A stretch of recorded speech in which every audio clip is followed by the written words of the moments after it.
Nature is a powerful force. It can be beautiful and serene one moment, but it can turn deadly in the blink of an eye. I have seen its fury firsthand, from the highest mountains to the deepest jungles.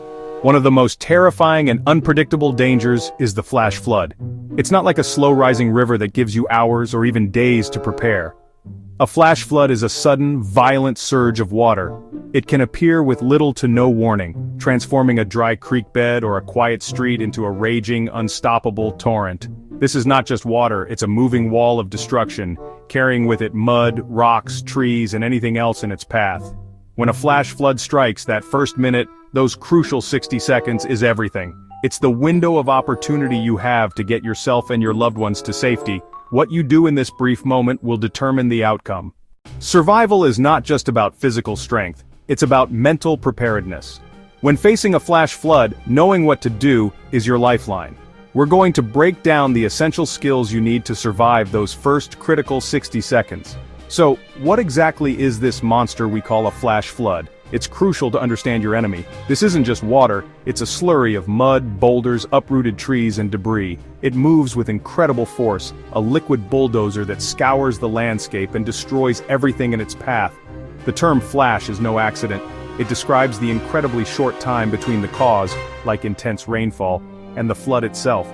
You might be hiking under a sunny sky while a thunderstorm miles upstream is dumping a massive amount of rain.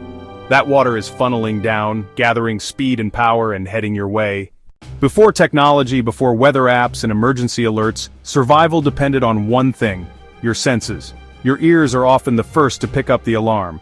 A flash flood does not arrive silently. It makes a sound you will never forget. One of the most obvious visual clues of an impending flash flood is a rapid change in the water's appearance. You might also see the water level begin to rise quickly, or notice an abrupt increase in the amount of debris floating in the current. These are not subtle hints, they are screaming red flags that a surge of water is on its move. If you see dark, towering clouds, what meteorologists call cumulonimbus clouds, forming rapidly, especially over hills or mountains, you should be on high alert. Watch for rain that is so heavy you can barely see through it. This is a major warning sign. If you see frequent lightning flashes or hear continuous rumbles of thunder, you know you are dealing with a powerful and energetic storm system. You are out on a hike, enjoying the fresh air. Suddenly you hear that distant roar. The 60-second clock has started. Tick, tock. Your one and only goal is to get to higher ground. Do not hesitate. Do not second guess. Being in a car during a flash flood is honestly one of the most dangerous places you can be. The moment you see water rising on the road ahead, or feel your car start to lose traction and float, your 60-second timer begins. Your escape route is through the window. Roll it down immediately. If the electronics have failed because of the water, you will need to break it. Your immediate action is to move everyone in the house to the highest level possible. If you are forced to retreat to the attic, you must have an escape route to the roof. Keep an axe or a crowbar in your attic for this exact purpose. Once on the roof, you become visible to emergency services. You can signal for help using a flashlight at night, or a brightly colored cloth during the day. Consider the story of a family camping in a national park. Awakened by that freight train sound we talked about, the father didn't hesitate. Then there is the incredible account of a woman whose car was caught in a flash flood on a rural road.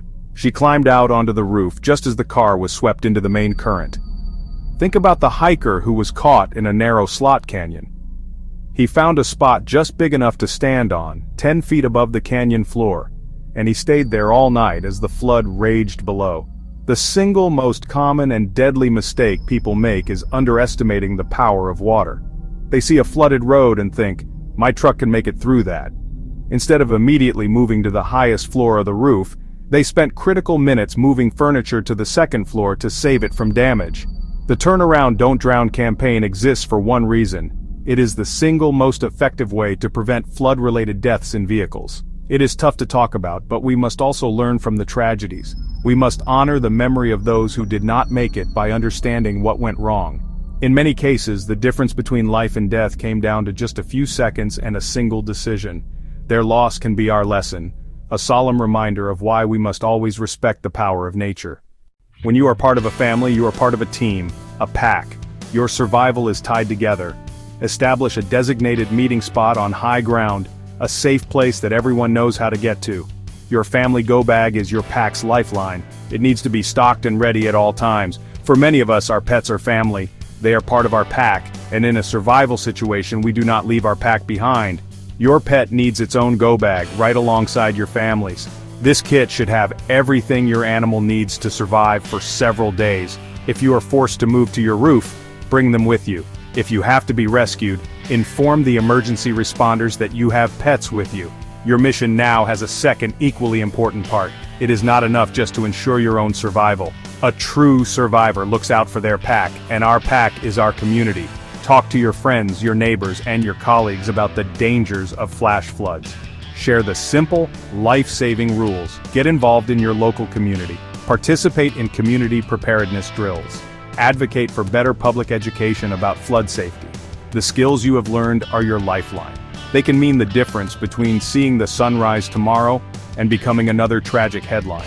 Your survival depends not on luck, but on your readiness to act when those 60 seconds begin to count down. Stay alert, stay ready, and stay alive. Because every person you educate is another person who has a fighting chance when the water rises. That is how we all survive.